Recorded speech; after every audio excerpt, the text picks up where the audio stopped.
Meski server SPMB sudah bisa diakses dengan lancar, sejumlah kendala kembali ditemui dalam proses pendaftaran siswa baru di Makassar. Di SMP Negeri 1 Makassar, verifikator menemukan banyak data calon siswa yang bermasalah dan bisa mengakibatkan data siswa ditolak oleh sistem. Data bermasalah diantaranya titik koordinat rumah siswa yang salah, kartu keluarga calon siswa terdata belum cukup 1 tahun, hingga berkas siswa tidak lengkap. 8 orang yang nantinya akan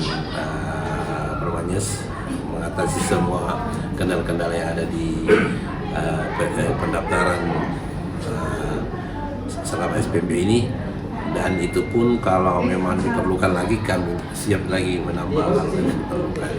Sejauh ini mungkin Pak verifikator temukan apa saja Pak masalahnya? Ada masalah titik koordinat, masalah kakak yang belum cukup 1 tahun, kemudian ada juga yang masalah-masalah lainnya seperti dalam hal kendala-kendala seperti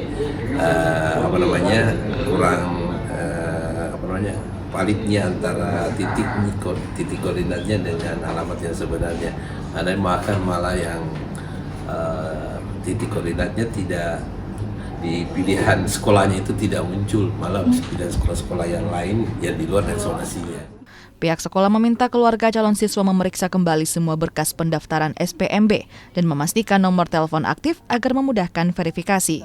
Nila Rustam, Kompas TV Makassar, Sulawesi Selatan.